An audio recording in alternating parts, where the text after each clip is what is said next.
Hi friends, welcome to my channel. First time ನನ್ನ channel ನೋಡ್ತಿದ್ರೆ subscribe ಮಾಡ್ಕೊಳ್ಳಿ friends.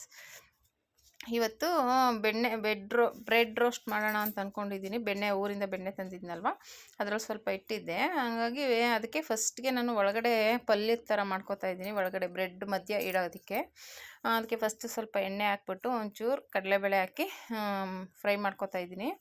ಇದಕ್ಕೆ ಸ್ವಲ್ಪ ಈರುಳ್ಳಿ ಟೊಮೊಟೊ ಹಾಕ್ಕೊಂಡು ಮಾಡಿಕೊಂಡ್ರೆ ತುಂಬ ಚೆನ್ನಾಗಿರುತ್ತೆ. ಈರುಳ್ಳಿ ಟೊಮೊಟೊ ಮನೇಲಿ ರೆಗ್ಯುಲರಾಗಿ ಇದ್ದೇ ಇರುತ್ತೆ.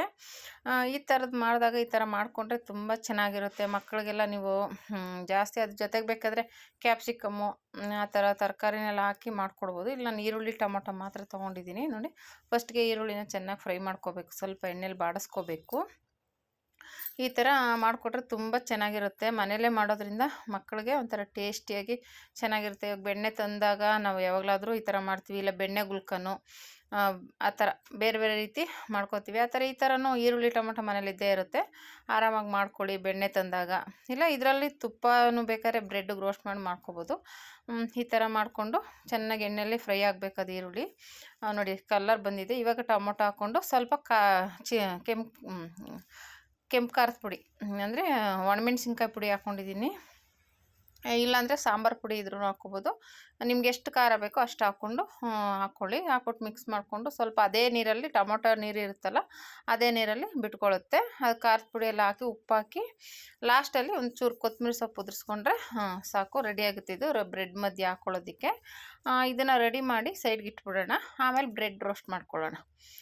ಅಂದರೆ ಟೊಮೊಟೊಗೆ ನೀರೇನು ಹಾಕೋದು ಬೇಡ, ಅದೇ ನೀರಲ್ಲಿ ಚೆನ್ನಾಗಿ ಫ್ರೈ ಇದಾಗುತ್ತೆ. ಈಗ ಬೆಣ್ಣೆ ಹಾಕ್ಕೊಂಡು ತವ ಇಟ್ಬಿಟ್ಟು ಬೆಣ್ಣೆ ಹಾಕ್ಬಿಟ್ಟು ಅದ್ರ ಮೇಲೆ ಬ್ರೆಡ್ ಹಾಕ್ತಾಯಿದ್ದೀನಿ.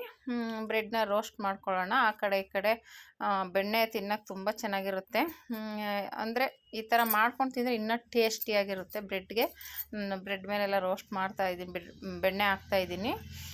ಈ ಥರ ಹಾಕ್ಬಿಟ್ಟು ಇದ್ರ ಮೇಲೆ ನಾವು ಅದು ಪಲ್ಯ ಮಾಡಿದ್ದೀವಲ್ಲ ಅದನ್ನು ಹಾಕ್ಬಿಟ್ಟು ತಿಂದರೆ ತುಂಬ ಚೆನ್ನಾಗಿರುತ್ತೆ. ಬೇಕಾದರೆ ಯಾವಾಗಲಾದರೂ ಮನೇಲಿ ಹೆಂಗಿದ್ರು ಬ್ರೆಡ್ಡು ಟೊಮೊಟೊ ಈರುಳ್ಳಿ ಎಲ್ಲ ಇದ್ದೇ ಇರುತ್ತೆ. ಈ ಥರ ಮಾಡಿಕೊಡಿ. ಹೊರ್ಗಡೆ ತಿನ್ನೋದಕ್ಕಿಂತ ಇವಾಗ ಮನೇಲಿ ಮಾಡೋದು ಚೆನ್ನಾಗಿರುತ್ತೆ. ಇವಾಗ ಹೊರಗಡೆ ಯಾವಾಗಲೋ ಮಾಡಿಕ್ಕಿರ್ತಾರೆ.